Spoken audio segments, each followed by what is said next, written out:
Hello and welcome to United Source and Wingers. My name is Dominic and we've just beaten Granada 2-0 to make it 4-0 on aggregate.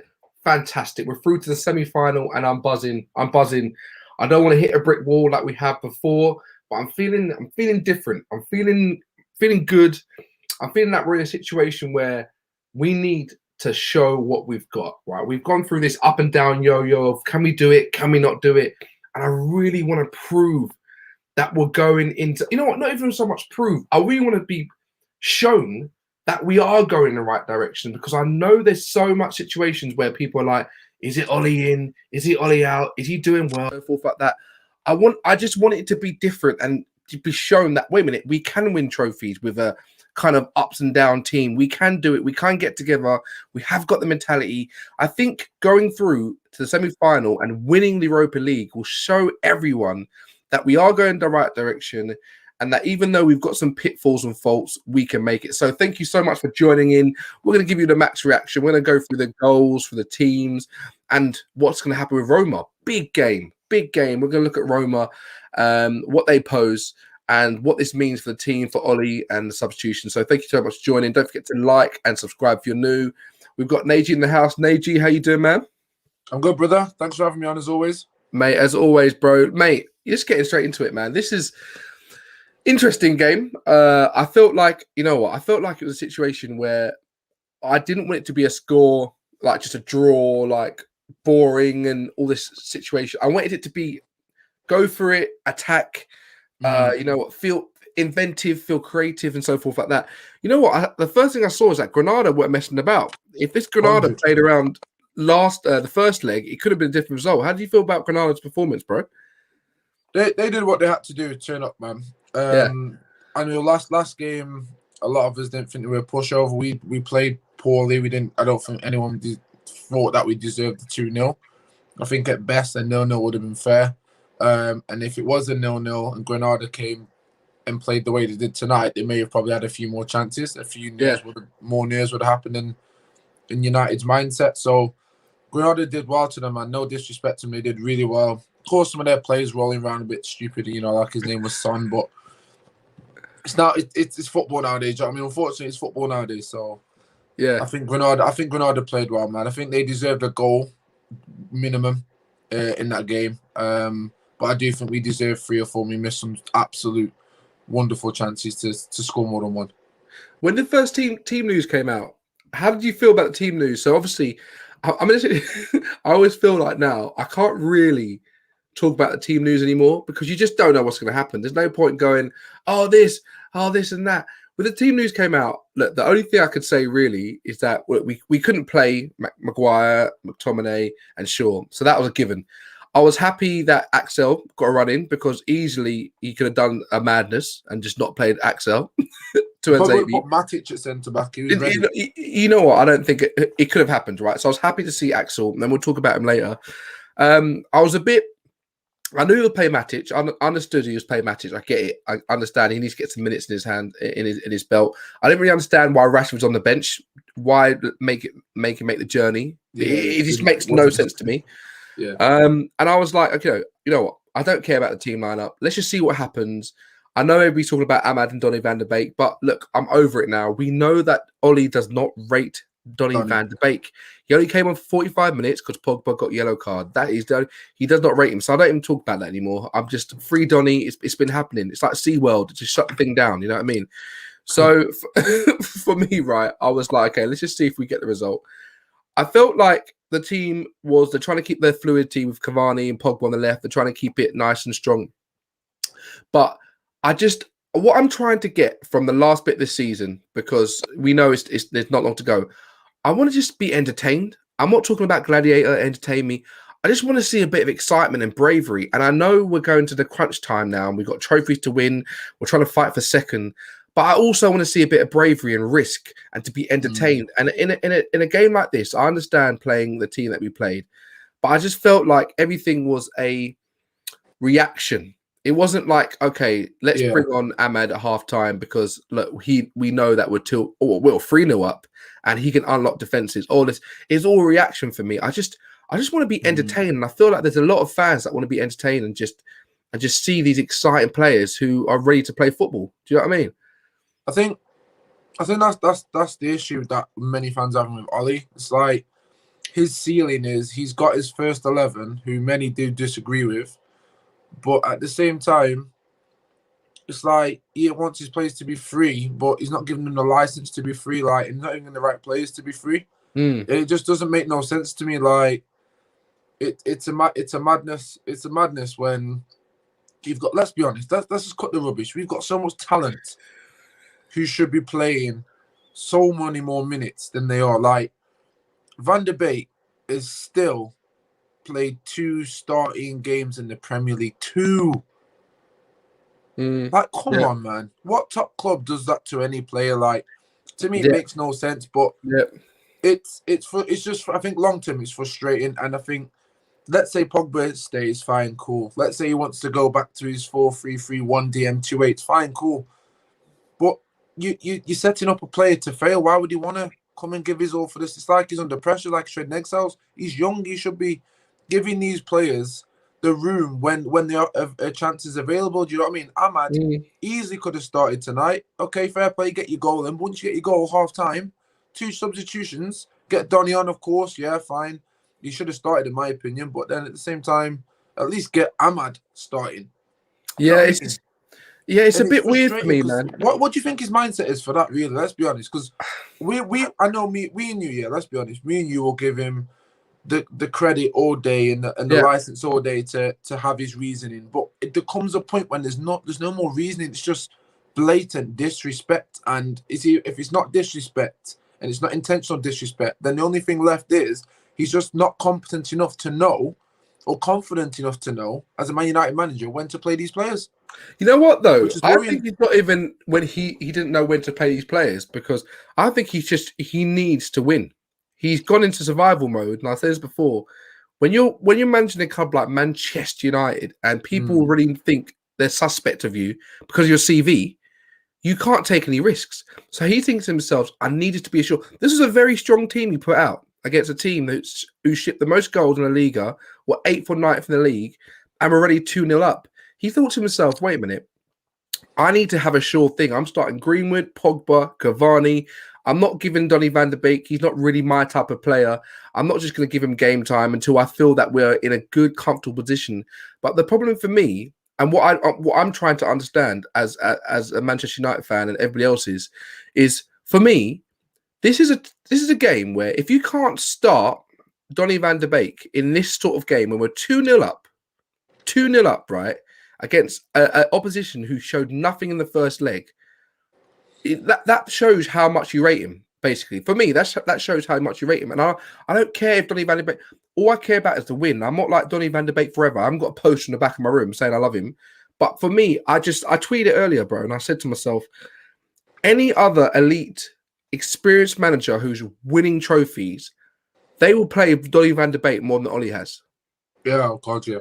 Do you know what I mean? So that says to me, that asks me questions. If you're looking at people that have won trophies, I don't know, Tuchel, Zidane wanted him. Even Jose Mourinho, they're all playing Donny van der Beek because Jose Mourinho would love him because he runs up and down like a workhorse. He's always near the goal. He's a team player. Jose Mourinho loves that sort of player. That's why he loves Son, because Son's a team player. That's things I will never understand. And I think that's just who he is. Now look, at the end of the day, I tweeted it, bro. I said, look, I don't care if we don't start Donny van der Beek, if we win games and get trophies. I'm about the team. I'm not just about the players. And that's why when when Cavani came out, his dad said, oh, look, Cavani doesn't want to play it. I was like, fine, no problem. See you later. I want people to play for Manchester United. I'm not a fanboy. I'm a Manchester United boy. Do you know what I mean? So, but it's just hard to get round, man. Let's see what the comments are saying, bro. Happy for the win, King Jar. Yes. Dominic, how you guys feeling? Yeah, you can hear us, Buggy, man. It'd be good to get your thoughts, Buggy. How are you feeling, bro? Tell us how you're feeling. Samuel, I'm happy with Donny and Ahmed link-up play, big time. He put Ahmed up front, which was interesting. He was just trying to fit him in. I don't know why Greenwood wouldn't go up front. Did Greenwood come off for him? I can't remember. Yeah, Greenwood ended up coming off at one point.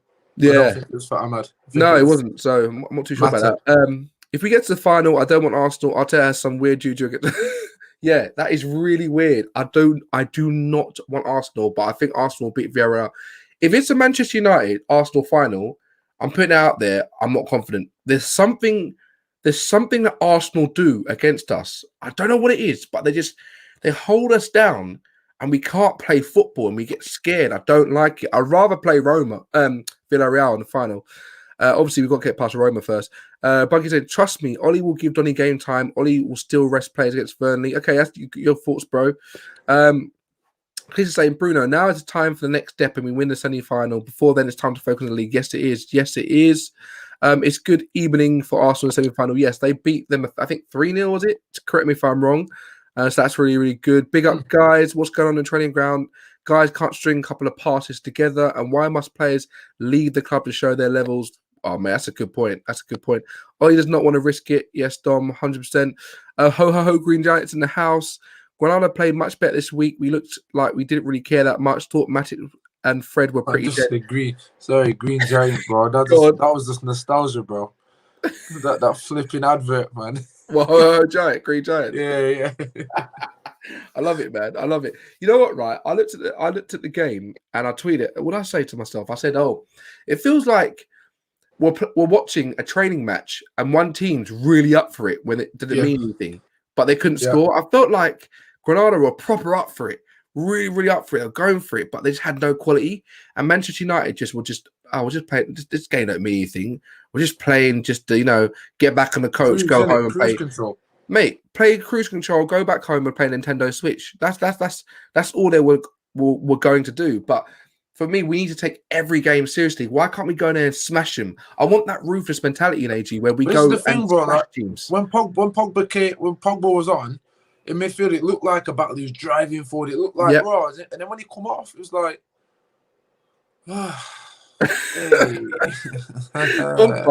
dropping class. I was hoping a streak around on the pitch or something, bro. Mate, the dropping class when Pogba came off. Here's my man. I do think the team needs to score enough goals to allow earlier stuff to happen more. Ollie is definitely making sure he gets the win first. 100% he's not taking risks. Big up Hezron, man. My guy, big ups. Mate, 100% he's not taking risks. I tweeted, I said, Ollie is not messing about this lineup. He could have easily gone with a kind of like, see how it goes lineup, team B lineup. But I guess he's thinking last time he did that sort of plan B lineup, it was terrible. And that's probably why plan B. I don't think he needs a plan B, but what he does need to do is know when his team's 3-0 up, it will, the thing is, Dom, it will breed confidence in the players on the bench knowing that when they're 3-0 up, at least he trusts them to go and see the game out.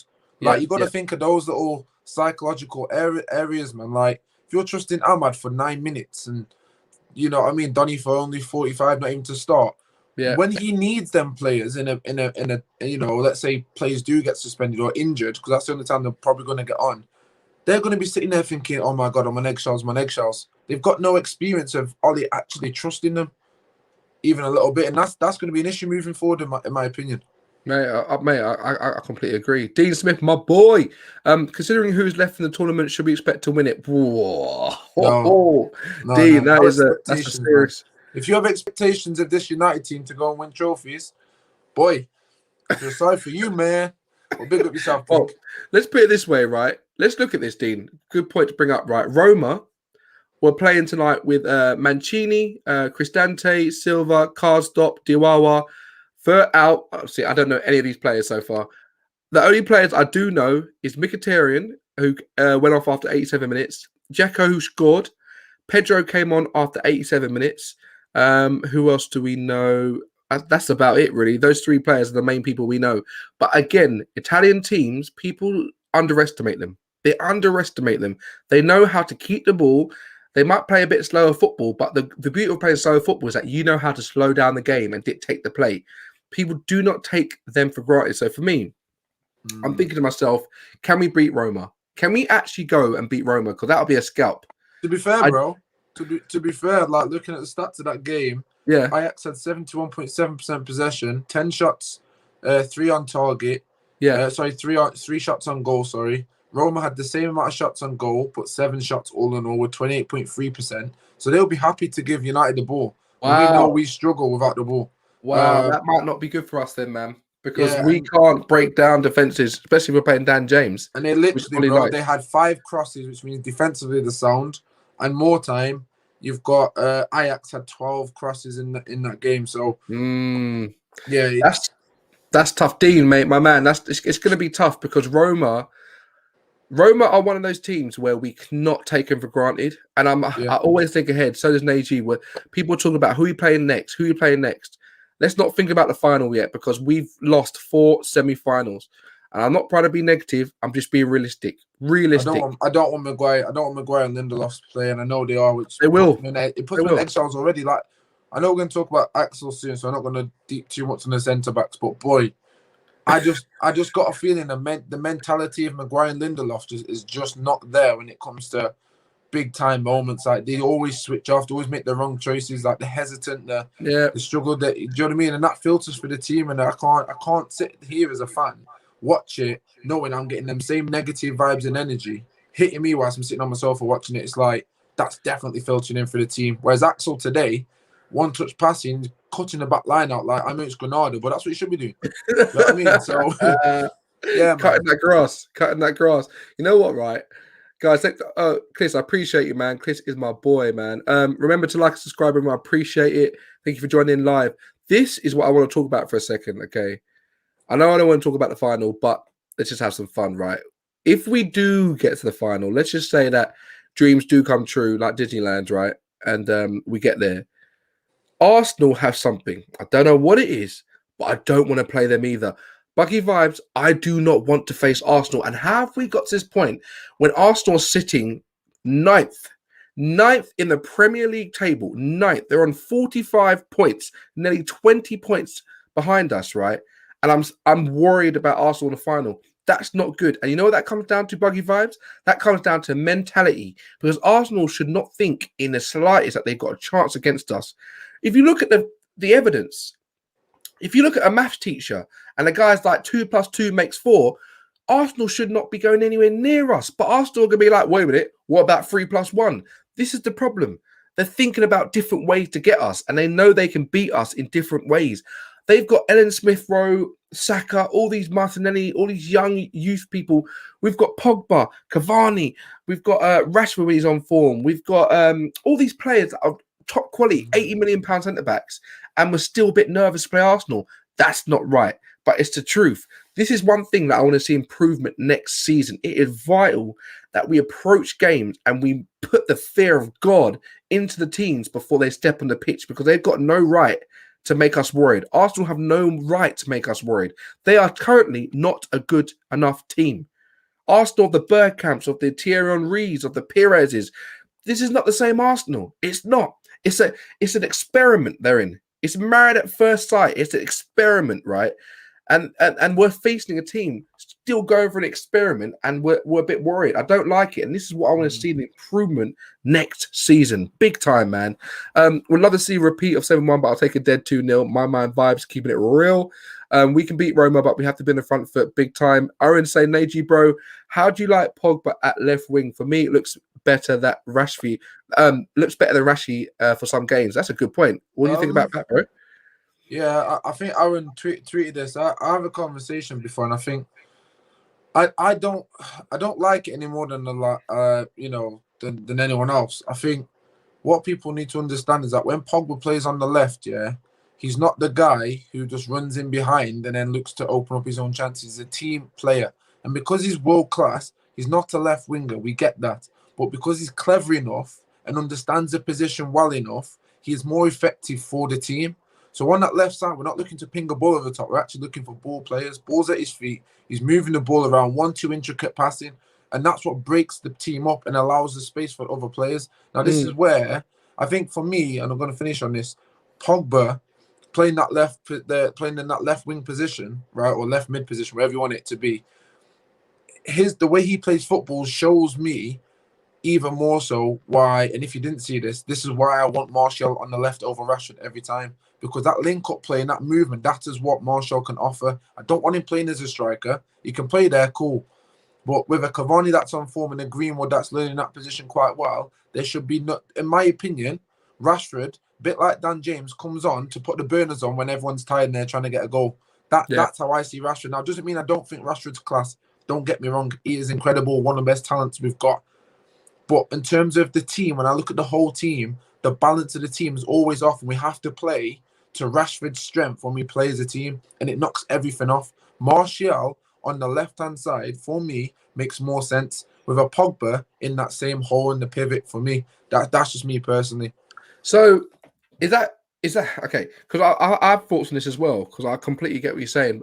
For me, we're a completely unbalanced team. Completely unbalanced team. So as it stands, we haven't got a CDM. Fred is not CDM, and Matic. We can talk about Matic today, but I thought he was terrible. That was his swan song for me. Like that was. I know he hasn't had a lot of running gains, but I'm sorry. As a seasoned professional, been on the pitch. He was terrible. But for me, if you've got Pogba and you want to play in the pivot, you need someone next to him that allows him to play, that gives him the confidence and says, look, don't worry about what's going on behind, bro. Don't worry about it. You concentrate and affect the game. At the moment, we haven't got that. So for me, in this current setup, with no CDM, with the sort of shakiness of our defense at times, right? It's better when we've got Henderson behind, granted. For me, Pogba's probably better on the left of the midfield because our midfield is not strong enough. And we're seeing right now when we play a Scott McTominay and a Fred to make one CDM who's still not good enough, it allows Pogba to have that freedom. I saw Pogba this game and last game, AG, on the last man. He was in the last man, and I love seeing Pogba there because you know he can affect games. Yeah. So in this current setup, do you feel like Pogba is better on the left with the team that we have? I still don't, for the simple with the team we have. Bear in mind we've got injuries, but let's say everyone injury free. This is why I'll always come to that point. The reason we started to play Fred and McTominay was simply to protect Maguire and Lindelof. Let's not get past the season hasn't finished. This season they've still been doing the same efferys, right? If you play an Axel or a Bailly when fit at the centre back, you have then got at least one out of the two defenders that don't need support by a CDM. Therefore, I'd rather sacrifice the CDM and play Van der Beek in that position because I know, like we saw today, in tight spaces, in tight spots, with his head, his first touch, he was able to play the ball out to the right people in players to then get us on the break. If Pog was part of that break, if you told Van der Beek, right, and don't get me wrong, people come to me and say, he's not a CDM. I know. Fred is not a CDM. No, he's not. McTominay. So right now they're on an even playing field. So now I'm thinking, if all three can't defend, although we know Van der Beek can defend, in my opinion, based on how I see Van der Beek, I know Van der Beek is smart enough to read the game better than Fred and McTominay. And with that being said, his positional awareness is impeccable. So with that being said, with his back towards goal or going forward, I know he only needs one or two touches maximum. That's all he does anyway. To get the ball out wide or to the next player to then start an attack. I would much rather a Van der Beek just sitting in front, mopping up the ball, 1-2 passes and touches with an Axel and an Eric Bailly if fit, because those two centre backs don't need their hand held. Yeah. Watch them 1-to-1. Look at Axel today; it was easy. It was like, what is this game? Like he literally said, "What?" Like it was that easy. No one even spoke about him because it was like, oh, he just does his job. His passing, cutting through. If you played a one-touch pass to Axel, guaranteed you he's going to get the ball past midfield or switch it nicely. That's it. Then you're out to the pressure, bro. Then you've got Pogba in the 8.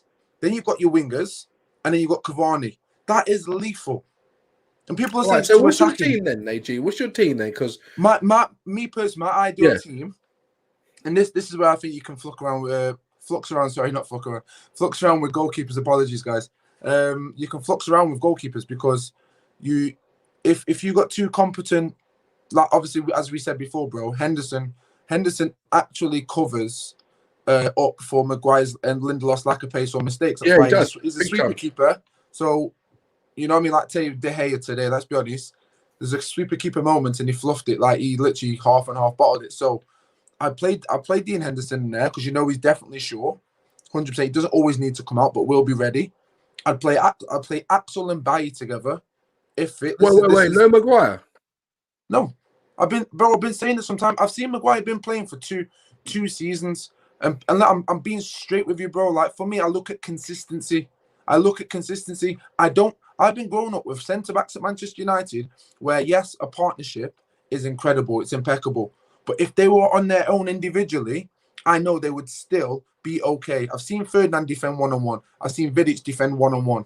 Maguire one-on-one gets shown up 24/7. So unless he's got support, he's already weak. He's not good enough. The key word is enough. Guys, get in the comments. Do you agree with Nagy? Nagy's saying that he'd rather see playing every week Axel and Bailly. Do you agree? Do you think we should drop Maguire? Do you think drop Maguire, Lindelof? What's the thoughts here? Because this is very out there, Nagy. This is for me, bro. Like for me, Tuanzebe. You look at Tuanzebe against PSG. Yeah, nobody can say anything about Tuanzebe to me. Nobody. Just because Ollie's picking him doesn't mean it's right. Nobody can tell me nothing about. You can try and make things up to try and throw a hiccup in there. I'll listen to it. But I know you're begging. I know you're actually scratching the surface to try and throw something in about Tuanzebe. Tuanzebe, absolute baller. Eric Bailly, one-on-one defending. Okay, the only issue we've got with Bailly is his injuries. That is it. His injuries. We don't talk about anything else. And every Ross Clark fan was gassed when Bailly was in that lineup. So I don't want to hear no fickle comments. It's simple. You got two centre-backs who could easily create a partnership when they're fit. And then, of course, with that means a CDM, you can sacrifice the CDM or two CDMs because they won't really need that cover, which means they'll have license to go. You basically got two centre-backs saying, look, Van der Beek, go forward, bro. I've got this. And you'd be like, who's saying I've got this? Is it Lindelof, Maguire? No. Who is it? Bailly, Axel. No stress. You know what? It's mixed thoughts here, you know, because I'm in the middle as well. I'm people here, Dean saying yes, Oren saying I agree with Nagy, but Ollie would never. Of course he would. Vibes is saying we'd love to see Mag and Axel soon. Mag Axel. No, that doesn't sound right. Robert, my man, saying Maguire may be poor, but he wins headers than Axel. You know what? I want to remember that point, Robert, because I agree with you on that. I wanted to bring up that point. I agree with Nagy. Chris is saying both have great recovery pace, but Ollie will pick Maguire. Vibe, my man, is saying not at the moment because remember, every time Axel makes a mistake, he gets abused. That's not his fault, but it could mess with his confidence. That's the point. Axel scares me sometimes. Maguire does not give me confidence. He is smoking. Let's go because Maguire offers us longevity other than Bailly. This is the thing, right? From how I feel about the defensive partnership. And this is key, even for the semi-final, Nagy, for the final. The defense is key. The first half, right? The first half, guys, don't forget to like and subscribe if you're new. I appreciate it. Like the video. It's about 20 people watching. Like that. It really, really helps. I appreciate it. The first half, I was very, very shaky about the defense. There was gaps opening more than, I don't know. I'm trying to think who's got gap tooth. Anyway, there was bigger gaps than people with gap tooth. Right? And I was thinking to myself, like, I'm a little bit nervous, and I don't usually get that in the first half of the game with a Maguire and someone else, only because I feel like maybe they played more games, they're more confident, but there was a lot of holes. But my only thing with playing Axel and Bailly is a situation where with Axel and Bailly, Axel is not as commanding in the air as Maguire. He's not actually, as a physical specimen, he's not as big and a brute as Maguire. You see, the first time he went up for the air, I feel like I disagree with that today. Like Soldado did an old Harry Kane and just lent into him. That's what I'm talking about. That bit, but that for me, you got to understand in the Premier League, you can't do that, man. You're gonna get done with that every single time. Do you know what I mean? If someone backs up into you, I can 100% see that. But that's what I'm saying. Like if you give someone like Axel game rhythm, match rhythm to at least iron these things out, it's like if we were to bring in. Unfortunately, Bailly and Axel, the CEO of Weetabix. But this is what I'm saying. This is what I'm saying, Dom. Like, I understand about this injury stuff, yeah. But then why is he playing? Why is he eager to play 50% Lindelof with a bad back? We don't talk about it. Yeah, He's always eager to play. Rashford's on the bench today. Didn't need to be on the bench. So I'm sorry. It's not an excuse. I can understand it and I respect it. But Ollie, you can't say, oh, well, it's all right to play Lindelof when he's 50%. And it's all right to play Rashford when he's 10% or 1%. It's all right to play him. But, the moment it's Eric Bailly and Axel when they're fit, we can't play him just in case they get injured. Like, I'm sorry. That's hypocritical to me. I think, right, with Henderson behind any defence and given Axel a run of games, it'll be interesting to see because what you said, a very important word, consistency. We haven't seen Axel runner game, so we don't know if he's consistent or not. But all right, fine. So you've got Luke Shaw on the left, Aaron Ramsdale on the right, right? Yeah. And then who's in your midfield? Midfield. If it was an Axel Baye, remember, guys, this is if everyone is fit. If it was based on the players that we have, I would 100% play Donny van der Beek in front, because I believe he could do a better job with the ball at his feet and off the ball. Well, as a six, basic. Say again. As a six, Donny van der Beek as a six in that CDM role, yeah, because I don't believe for what he would lack. I believe Eric Bailly and I believe 100% Axel Twanzebe would more than recover and cover well. And who's he next to? Against Neymar, no stress. Who's he next to? Obviously Pogba and Bruno. Well, I'd say Pogba on the front line, Bruno in the 8. Then I play Martial left on the left hand side for me. Based on current form, 100% I'd probably end up going Greenwood over Rashford. But ultimately, I would like to see, and this is my opinion again, I 100% would like to see Greenwood as a 9. But you can mess around with the right winger, because we haven't got a right winger. I know Diallo's good enough. His touch today when he come on just to knock the ball over the top of the guy's head. Like, he's got bags of confidence. He don't care. So for me, I'd play Diallo. But so you're saying a 4-3-3 with Donny van der Beek as CDM and Bruno and Pogba in front of them as 8s. In 8s, yes. And then you've got you say on the right you've got who? Greenwood, Cavani, and Martial. No, either Greenwood or Diallo, or Greenwood, Cavani as a 9, Martial left. Okay, wow, this is such an anti-Ollie team. It's unbelievable. It would never, ever have happened. Like, honestly, it never happened. But I'd love to see it in a B team. It would definitely never happen. I think that's why it's hard to picture, because we haven't seen those group of players played together at all. But for me, knowing how Man United are, based on we are an attacking team, based on we do leave our fullback, we do leave our centre backs open because they can deal with anything. Like, for me, that's the way moving forward. If they had 10 games running together, you know what I mean? We'd be literally pressing high up the pitch. The energy is there, the technique is there, the talent's there, the confidence is there. For me, like, there's no panic at the back. There's no stupid mistakes for me. I don't see mistakes on that pitch, other than coming from Bruno. Yeah, you know what, right? Coming from Bruno, I don't see it. That's me personally. About to talk about Bruno as well. That's so funny you said that. It's perfect.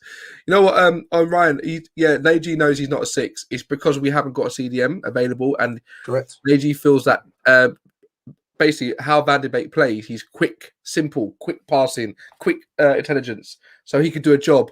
And he's very, very fit as well. He's better off the ball, like Ryan. He's better off the ball, so his positional sense, he's a lot more intelligent. So what he makes up, what he makes up for, in terms of running energy, he would already put himself in the right positions.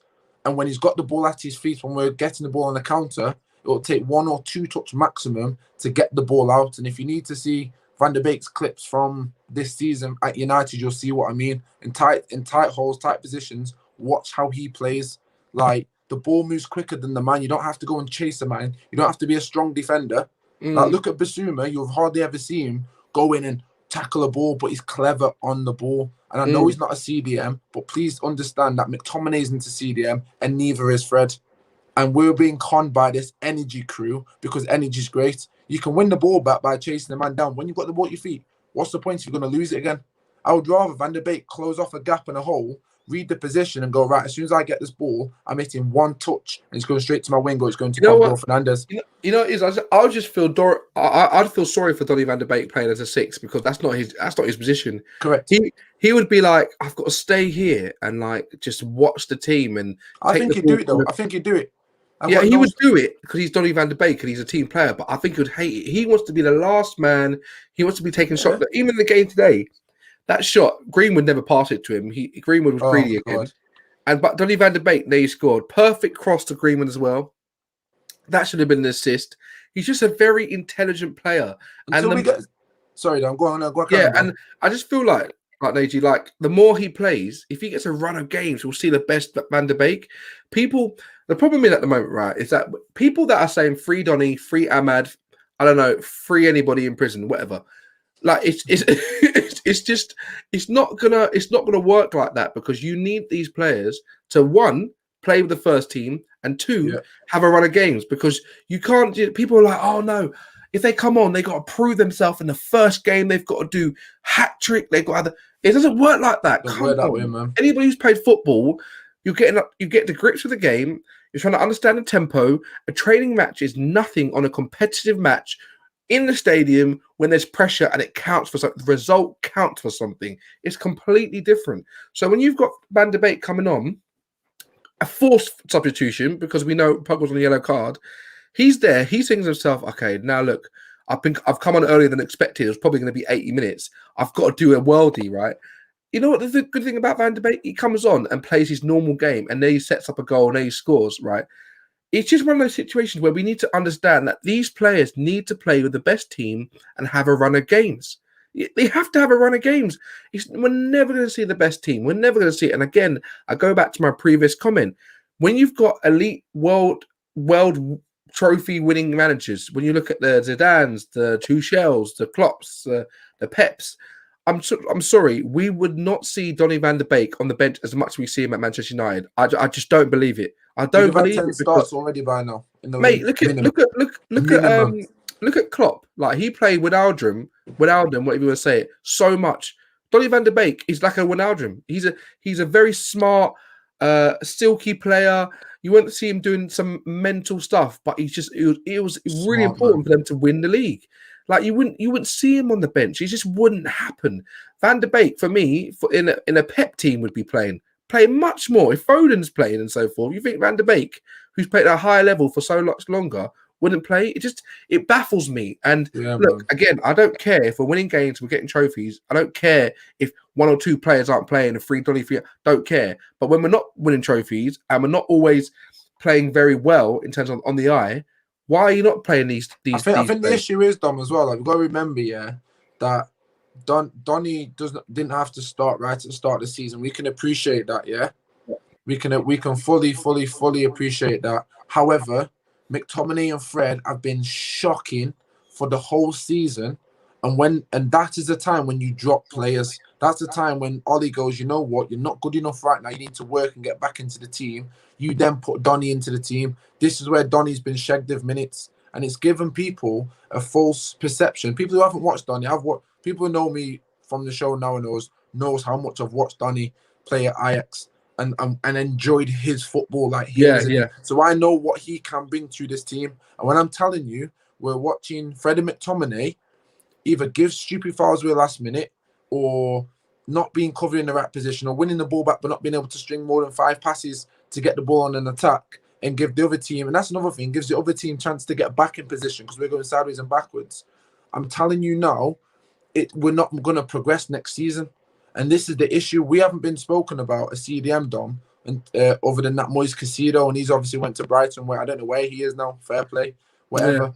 But we haven't got a CDM. So next season, if he's treating Donny like this and Pogba was to leave, I'm telling you now, Ollie's going to look to go Freddie McTominay again next season. Yeah, mate. And if you look at the Leicester game, when was it 3-1? We lost 3-1. We were 2-1 down. And his plan A to win the game was to revert back to Fred McTominay. And just before that, in my watch-along, even at the start, I said, I don't like McTominay. He gives fouls away in stupid positions when it matters the most. And what did he go and do? Luckily, he must have heard me, because when fouls in the corner, we can see 3-1. And this is the pattern I'm seeing. I know Donny. If you're not a big Donny fan, and I'll finish on this. If you're not a big Donny fan, cool, fine. I'm not going to argue with you. You're allowed to like who you want. But please understand, if you've watched Donny enough, I would 100% encourage you, when you see McTominay and Fred on the pitch, please imagine what Van de Beek would do in that position if he had the ball, off the ball. Please imagine it, based on his playing style.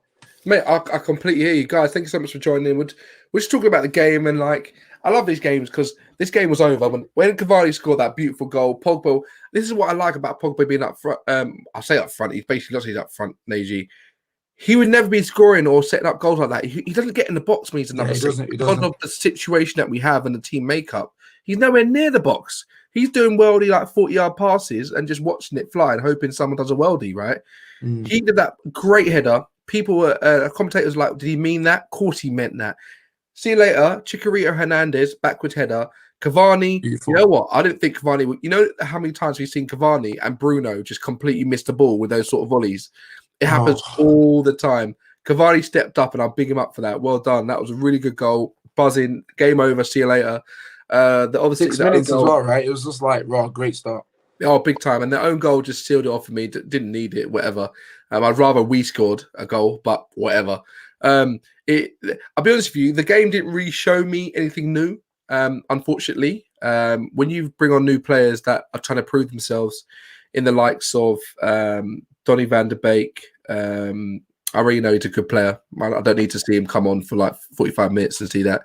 Ahmad only came on for 10 minutes. He was through and goal really, and got smashed down, which was definitely a foul. Don't know what happened there.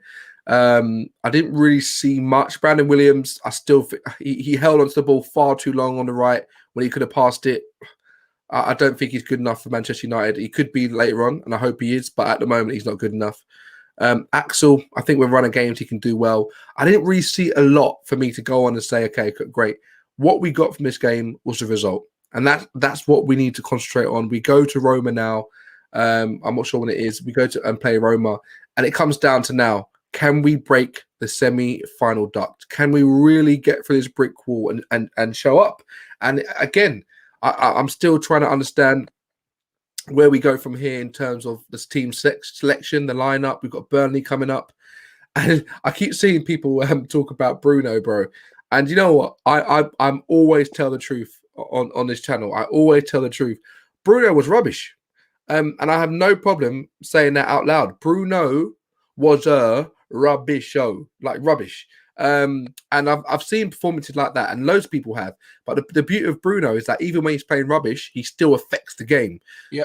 And we've seen games when Bruno hasn't played rubbish. He's been effective, efficient, quick passes, good balls. But the amount of loose balls today, terrible through balls, awful through balls, and he gets one of those get out of jail free cards because of what he's done for us, and no problem. I don't care. If anybody else, I'd be like, this guy's whack. But for me, I'm thinking about Bruno. I'm thinking about the opposition. He's played so much, so many games. He's got nothing to fight for. He didn't need to fight for his place, bro. He didn't need to fight for his place. So give him a rest. Let him come back with rejuvenated Duracell battery, and I'm sure he'll play better. But Bruno was rubbish tonight. He was rubbish. I think this is the thing, Dom. Like, this is another downside of not making substitutions. Like, in order to keep players on their feet, you need to make sure that they aren't bigger than the club and they aren't bigger than winning. Yeah. So, do you know what I mean? Like, this is the thing. Like, if you know, as much as I can appreciate Lindelof, Maguire being in the team for the good things they do, this is definitely not a slander show, 100%. But please understand that when they are playing poor, and Axel's just had an incredible game against PSG. Yeah. If let's flip it around. If Maguire, Lindelof, or Eric Bailly had a game like that against PSG and they were fit, you'd be like, oh my God, you need to play them. But for some reason, we put a question mark over the head. I'm sorry, every place should not be guaranteed whether you're the captain or not. Oh yeah, 100%. You know, I mean, we've all seen Wayne Rooney being subbed in and getting vexed at Alex Ferguson Champions League semi-final, thinking, well, even fans, I remember we played 5 and across the middle, and even fans were, oh my God, no, Rooney's dropped Rooney. Like, Fergie knows that for certain games you need to be dropped, and it just sets the precedence down that no one is bigger than the club and no one is bigger than Man United winning. And do you know what I mean? I just think it's all a negative spiral. However, we're getting results, and as long as he's getting results at this stage of the season, we can always sort out all the best players and stuff for next season. I'm sure. Hey, I really, really hope so, because I just want to see us get to a place where we feel confident again, where it's a foregone conclusion that we're winning. We're just thinking who's going to score next. I want to get back to that lovely situation where it's just easy, beautiful football. And Granada was a perfect sort of opportunity to really stamp the marker and say, we're 2-0 up. Let's just go and smash them and just give the fans something to talk about. And look, we've done it. 4-0 in aggregate. Fantastic. I just always want to see perfection, excellence, good play, and just my jury's massively still out on Fred. I feel like he needs to get a lawyer. I feel like it's just massively out. Some of the balls he was doing, for me, I would have Basuma 100%. But well done, Fred. You help the team get to the semi-final 100%. Every time people sometimes might think, oh, I'm being negative. I'll play. I'm not. I'm just trying to think, how can we improve the team? How can we improve the team? I'm not atting these players and saying, Yeah, oh, 100, 100. Never. I'm talking about them as a football player. As a football player, this is their job. They go to work. They get paid for this. This is not like a charity work where you're like, oh, don't say anything because they didn't for charity. No, they're doing it and getting paid absolute bucks. Yeah. So we can criticize them and what our teams do well, because guess what? When the players leave, we'll still be here. We will still be here supporting this team. The players come and go. The managers come and go. But us, you, Najee, myself, all the people watching, we will be here. So that's the most important thing for me, man. How do you feel about Matic, bro? Oh, bro. For 3 seasons, bro, I'm not even gassing you. For 3 seasons, I've been saying the guy needs to bounce, bro. And that's when he's having a half decent season. Like, I don't get twisted, yeah. I know when I give my ideas, and I'm always thinking of the bigger picture, because long term I'm seeing a vision. My vision is Man United getting back to sustaining good football and challenging, sustaining challenges every season in every trophy. Yeah. That's what I grew up on. That's what I believed in. That's what the players believed in. So those are my expectations. So I'm always looking for the bet. You know what I mean? That level. Are we getting closer to that level? However we get there. And for me, Matic, I know we had a great season 3 seasons ago, but even then I was saying I don't like a CDM that's only got 1 foot. In this era, the way the game has been shaped and the way it was going, if you've got 1 foot, you're going to lose half a yard or a yard when you put it on your left. And it happened when he passed the ball to Eric Bailly. I can't remember what game it was. He passed the ball to Eric Bailly, and Bailly messed up. He had to react with a stupid pass, and everyone was going for Bailly. And I was saying, wait, watch Maguire switch to his left foot and then get tackled. You've got to get rid of, like, if you're in the CDM, you should be able to swing your right foot or your weak foot and connect with the ball and get rid of it easy as a last resort. And these are Premier League footballers. So for me, I appreciate Matic and what he's done. It's not a slander of him, but I've always said we just simply needed to move on 3 seasons ago and prepare for that. And that is incompetence from the board and whoever the manager was then, probably Jose, because Jose loved him. It's a case of we need a CDM. We've always needed one. And the fact we aren't even looking for one frightens the hell out of me, Dom, because next season I know it's going to be Fred McTominay again. Mate, it's going to be Fred McTominay in the middle. And then you'll see us being 6 and 7 it might be going, what's going on? Actually, I'll be honest with you. It might not be Fred and McTominay. It might actually be Fred and Pogba in the middle, Sancho on the right, on the left, Rashford, in the middle, Bruno, and then Cavani up front. That's probably what it'll be.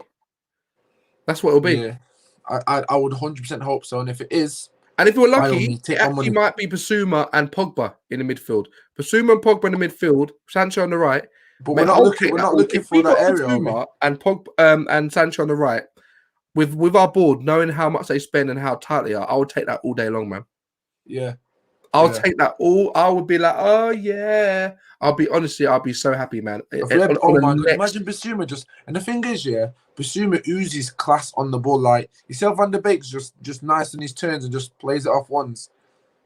Basuma in the most nasty day, you think you can get the ball and you just pass you easy and then gets rid of. I'm thinking, raw. Because Basuma's actually a CM. He's not actually a CDM, but he's smart enough to be a CDM. And if you're saying that Donny can play there because he's smart enough, but he's not really, because he likes to be up front, really, Basuma will have a field day there.